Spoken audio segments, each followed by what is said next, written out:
Hello guys, welcome back to my channel. आज की इस वीडियो में हम देखेंगे एमए फर्स्ट सेमेस्टर का पेपर, चूँकि यहाँ पर पॉलिटिकल साइंस का फर्स्ट पेपर है। मॉडर्न इंडियन पॉलिटिकल थॉट का यहाँ पर जो है पेपर देखने वाले हैं। तो वीडियो पर आपको अंत तक बने रहना है। किस प्रकार का पेपर आता है वो हम देखेंगे। और जैसे कि आपको पता है और मैं बता दूं, ओल्ड पेपर के जो है सारे क्वेश्चन आपके जो है रिपीट होते हैं। तो इन सारे ओल्ड क्वेश्चनों को आपको जो है तैयार भी कर लेना है। ठीक है, आप जो है 2 से 3 साल के अगर पेपर देख लेते हैं तो एक भी क्वेश्चन आपके बाहर से नहीं जाएगा, सारे के सारे उन क्वेश्चन पेपर से आ ही जाएगा। और हमारे जो है चैनल पर एमए के सारे पेपर हम अपलोड कर रहे हैं, ओल्ड पेपर कई सारे। आप उन जो है उन पेपरों से क्वेश्चनों को सेलेक्ट करके पढ़ लीजिएगा और पेपर आप देने चले जाइएगा। सारे क्वेश्चनों को आपको जो तैयार कर लेना है। और चैनल पर नया है तो प्लीज़ सब्सक्राइब आपको कर लेना है। और एक बात और बता दूँ, नीचे आप कमेंट करके बताइएगा कि आप किस यूनिवर्सिटी से हैं, ताकि आपकी यूनिवर्सिटी के भी क्वेश्चन पेपर हम अपलोड कर पाएँ। तो चलिए भाई, वीडियो स्टार्ट हम करते हैं। तो देखेंगे किस प्रकार के यहाँ पर पेपर में प्रश्न आए हुए हैं। ठीक है, आपके स्क्रीन के सामने पेपर फर्स्ट सेमेस्टर का है, 2022 का पेपर है, जो कि पॉलिटिकल का फर्स्ट पेपर है, मॉडर्न इंडिया पॉलिटिकल थॉट। ठीक है, हिंदी इंग्लिश दोनों में पेपर आया हुआ है। 35 अंक का यहाँ पर पेपर होता है, 3 घंटे का समय मिला है। तो देखते हैं किस प्रकार के प्रश्न है।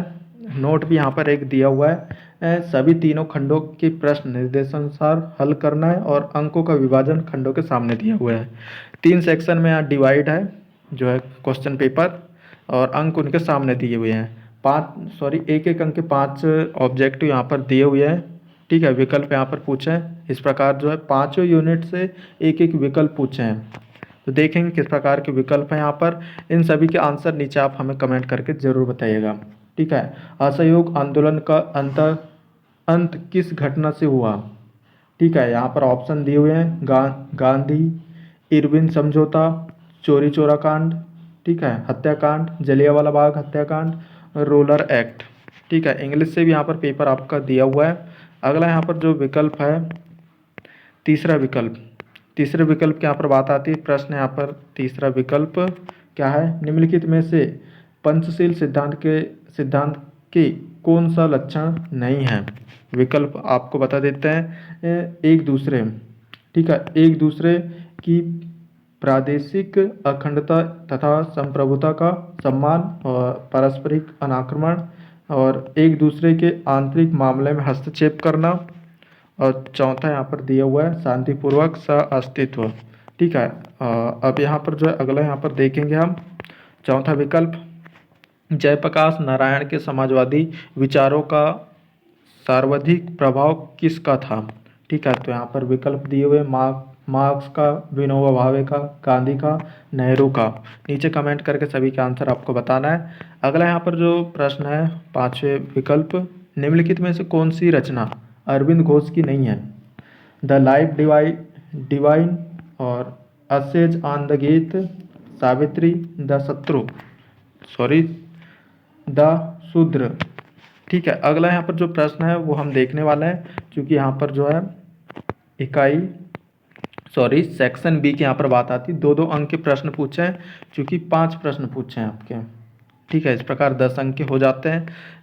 और देखेंगे किस टाइप के यहाँ पर क्वेश्चन आए हुए हैं। पहले इकाई से यहाँ पर प्रश्न पूछा है क्या, राजा राम मोहन राय के धार्मिक विचार पर टिप्पणी लिखिए।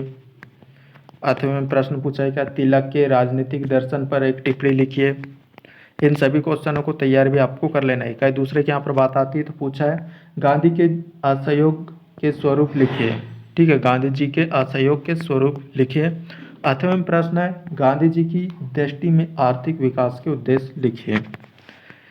इकाई तीसरे से इस प्रकार के प्रश्न बने हैं, चूंकि 2 अंक के लिए। सर सैयद अहमद खां की रचनाएं स्पष्ट कीजिए।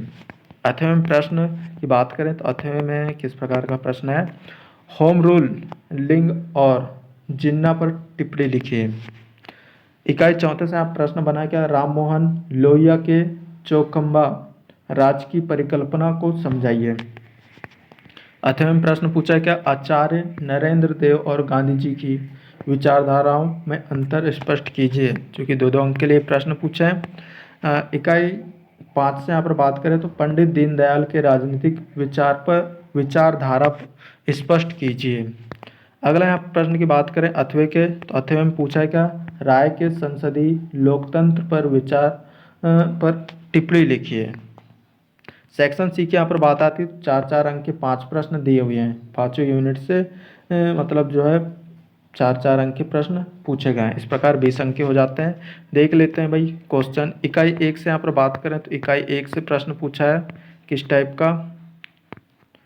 इकाई 1 से भारत के राजनीतिक चिंतन की विशेषताएं लिखिए। अथवे में यहाँ पर बात आती है तो अथवे में प्रश्न पूछा है क्या, तिलक की राजनीतिक चिंतन में योगदान पर एक टिप्पणी लिखिए। इकाई दूसरा से यहाँ पर बात आती है, गांधी की अहिंसा अवधारणा स्पष्ट कीजिए। अथवा में प्रश्न है, सत्याग्रह के विभिन्न रूप का वर्णन कीजिए। तीसरे यूनिट से यहाँ पर प्रश्न है, पंचशील सिद्धांत का वर्णन कीजिए। क्योंकि 5-5 अंक के लिए प्रश्न है ये। अथवा में प्रश्न पूछा है क्या, अंबेडकर और मार्क्स के विचारों की भिन्नता को स्पष्ट कीजिए। चौथी इकाई से प्रश्न यहाँ पर बना है, समाजवाद और सौंदर्य में अंतर स्पष्ट कीजिए। इसके अथवा में प्रश्न पूछा था, नरेंद्र देव के राजनीतिक विचार स्पष्ट कीजिए। Explain the political view of Narendra Dev. इकाई 5 से यहाँ पर बात करें तो पूछा है प्रश्न, ठीक है। और अभी तक कि जिसने भी सब्सक्राइब नहीं किया तो सब्सक्राइब कीजिए और एक लाइक कीजिए। आप किस यूनिवर्सिटी से, नीचे आप कमेंट करके ज़रूर बताइएगा ताकि आपके यूनिवर्सिटी के क्वेश्चन पेपर भी हम अपलोड कर पाएँ। तो भाई 5 यूनिट से प्रश्न इस प्रकार के बने हुए हैं। पंडित दीनदयाल का योगदान स्पष्ट कीजिए, ठीक है। अथवा में प्रश्न पूछा गया, राय के मानवतावाद पर विचार स्पष्ट कीजिए, ठीक है। और अब तक सब्सक्राइब नहीं किया सब्सक्राइब कीजिए। स्क्रीन पर आपको वीडियोस वगैरह दिख रही होंगी एमए की, आप क्लिक करके देख सकते हैं। मिलते हैं अगली वीडियो पर। Thanks for watching, bye.